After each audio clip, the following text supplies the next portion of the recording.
Hey guys, what's going on? It's Link here. Welcome back to another tutorial. Now, today I'm going to be teaching you guys 6 things that I wish I knew when I first started playing the game. Now, I'm give or take 6, 7, 8 hours maybe at most into the game. And these are the tips that I wish I would have known from the get-go. Now, there's a chance that the game does tell you, but I just maybe missed it or I just didn't understand it quite well. Now, the very first thing that I'm going to teach you guys, and I'm pretty sure this might be the biggest, if not maybe top 2 or top 3.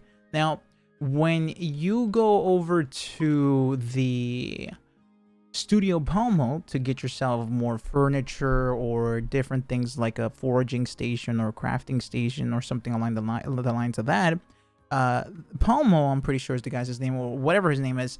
The guy in there, he's going to tell you that he cannot give you a different... Palmo. He's going to tell you that he can't give you whatever it is that you're trying to buy. Even if you have the money, even if you have the materials, he's going to say, hey, I can't allow you to have this because your storage or whatever is full. And you're going to more than likely choose to say, okay, fine, I'll carry it, because it gives you 2 options to either deliver home or to carry it. You're going to choose to carry it, and it's going to tell you still can't do that because you're full. The reason why it's full, if you're having this trouble, is because right here in this little pedestal per se is going to be this wardrobe. Now you get this wardrobe very, very early on. You actually have it up here when the game starts anyway. Just come to it and pick it up and move it off of that, because see, the thing is, whenever you get something delivered, it is going to be delivered right here, exactly right there. And unfortunately, if you do not move it out the way, you're not going to be able to buy anything else until you do so. The game, I'm pretty sure the game doesn't tell you that, but it does imply that you should move it out the way. Now, there is another pedestal outside. Chances are you've already seen it. It's right there. Now, anything that you get from this quest board is going to appear there. Move it out the way in order to get new stuff, of course, because if you don't, it's not going to happen. Chests do not spawn on there. Chests spawn next to it. So there you go. Just move it out the way, and you'll be able to go back and purchase yourself whatever it is that you want to get yourself. Now, on to tip number 2.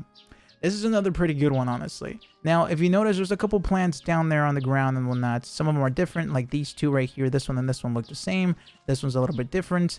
And this one is also a little bit different. Now, there's a cool, nice little trick that allows you to pick them up. Instead of doing this, where you just go one by one, and you pick up the next one, and then so on and so forth, and then you put it away, you can actually just hold A, and then just keep holding it and walk to that particular plant, and you will continue to pick up in masses. Another great example is if I go over here, chances are there's 3 of them, right? Yeah, there's 3 of them. So you would assume that you have to walk up, press A, press A, press A, press A, right? But you can just hold A, and you pick them all up in one go. This goes for everything. This goes for rocks. This goes for ores. This goes for monster parts. This goes for plants. This goes for absolutely everything in the game. Here's another 2 right here. I just hold A, and you will automatically pick them both up, which is amazing. Now, another thing too, tip number 3 right here, place everything in your farm that you get in terms of, like, you know, these little icons here, not icons, sorry, these little things here, like the chest, the manure, or the anvil, or whatever. Place it all together on the right side, in my opinion, because you could do the following. When you pick something up, depending on where you want to put it, if you want to fertilize it, or you want to put it in the box, or you want to put it away, or whatever, you can just keep messing around with your farm and press down on the right stick to auto lock on whatever you want, and you can just throw it and carry on. For example, like that, right? You just grab the next thing and you carry on, and you continue to have essentially your eye on the items that matter, which are all the way over there, and because they're all together, you can continue to farm without having to un-auto lock, I guess, from the actual materials. Now, if we go back to tip number 2, which is hold to pick up, check this out. If I hold the button and I just walk, I pick everything up. And now I want to go put it away, I just throw it and then carry on and continue to pick everything up by holding the A button, and I pick up whatever is of that same material. So right here, I'll hold the A button and I keep walking, and look at that. I continue to pick up, and then I keep dropping it in there, and rinse repeat. I pick up and throw, and again, as long as I'm locked on to wherever it is that I want to, I can continue to just throw my stuff, which is huge because if you didn't know, throwing items is a skill, and you can level it up. And it's pretty nice because if you don't know what the skills do, just come over here and you scroll down to whatever it is that you're looking at. And my example right now, it is throwing. It's level 7. Continue to increase this. You will raise your strength, vitality, and attack. Also, it allows you to increase throwing damage and reduces RP consumption, which is great because you use RP for pretty much almost everything in the game. So that's tip right there. That is tip number 3. Again, place everything in the right side, or whichever side is the most comfortable to you. In my opinion, the right side is the most comfortable. Now, for tip number 4 is the following. I am going to show you guys where all the mining areas... Actually, let me backtrack. So you're going to notice that you're going to be running out of lumber or ore or whatever, right? Because chances are you've already grinded and destroyed everything here. And you're going to be like, oh, well, I'm all out, Link. I need to run around town, or sorry, run around the outer areas to find some more. Technically speaking, you're going to find some more later on in the game out here. Quite a lot, actually. But this is tips for those that, you know, just started. Now, here's the thing. There's actually quite a lot to mine here. There is going to be every day, there's going to be either wood or some type of ore over here, right? But I'm going to walk around and show you guys where there's actually more. So right there at the farm, there's some, obviously. There's going to be... Now, keep in mind, I've already mined a bunch of this stuff. There's going to be some more right here. Maybe about 2 to 3 rocks. That give you quite a lot, by the way, in case you're wondering. After that, you're going to make your way over to this side. Now, another tip while I'm walking around... If you decide to do this early in the morning at 6 in the morning when you wake up in the game, keep in mind that by the time you're done, you might not have any RP left and you're probably going to be extremely tired. However, that does not matter because let's assume you start at 6. You can actually work your way all around. If you notice, this route that I'm taking will actually lead you straight back over to the inn, the spa up here, if you will. And you can actually go up here and as a new player, as a rookie or whatever the rank is when you start, there's actually more stuff to collect here. Again, hold A and then just keep walking and you can collect all of it in one go, which is pretty damn nice. And then you just keep going, do this every single day, collect, keep going. You're going to get some more either wood or ore right there. And you're going to keep walking this way. And there's going to be a bit more over on the top side. Keep going. Sometimes there's some right here. I don't typically notice them, but sometimes there is some there. And you're going to keep going, keep going, keep going. Keep going this way. The inn is right there, or the spa area is right there. Now, again, remember, it is free. The first 5 times it's free. And after that, it's actually not that expensive. And on top of that, it doesn't take too long. When you go on ahead and use the spa, it takes about... maybe 2 to 5 minutes in game in order to use a spa. There is some more ore right here, of course. Just make sure you have yourself a hammer and make sure you equip it, of course, and you should be fine, ready to go, all that jazz. Just mine away, get your loot, you know the drill. Now, some of them only give you 3 or 4, some of them give you up to like 10 or 15 or whatever it is that you're looking for. Keep going, you're going to find some more wood and stuff over here. Sometimes this box respawns, but you're going to go ahead and find some more stuff. If you want some grass stuff, there should be some more over there. Keep going this way, keep going. And you're going to find a bit more over on this side over here. Right up there, you can kind of see the shiny stuff is typically mushrooms. And that is actually going to take you back to the main area. We got ourselves a little cutscene. What in the world? Alright, sorry about that. I got myself a little cutscene. Sorry about that. Anywho, we were at tip number 4. So again, the last area you're going to check is right here. You're going to get yourself a bit more stuff. There's actually a bit more stuff up there too. If you want to go out of your way to do that, then cool. If not, it's no big deal. Now, running around this particular area should give you a bit more ore and a bit more wood and stuff like that. And again, you could just repeat this over and over again. And this is just inside the town. Remember, you can leave the town and go on about your business and farm some more out here. I'm just speaking about right at the very beginning of the game. If you want to get ahead of yourself and do that, go on ahead. Also, like I said, once you're done with the whole entire route or whatnot, go back to the inn. There's a fast travel over here. Go back in there. It doesn't cost anything and it doesn't take any more of your time. And by the time you're done, look, I'm done at 9:49, right? Let's say I'm done at like 9:30 because of the little cutscene or whatever. At 9:30, I head over to the spa and I'm out of there at around like 9:40, 9:50. nothing is open until between 9 or 10 a.m. is when things open. So you don't miss any chances to buy anything. You'll be absolutely okay. And you can carry on about your day and do this every single day, and you pretty much are good to go. Now, for tip number 5, this one is another one that is needed from the very beginning. You should definitely know this because it's actually very, very good.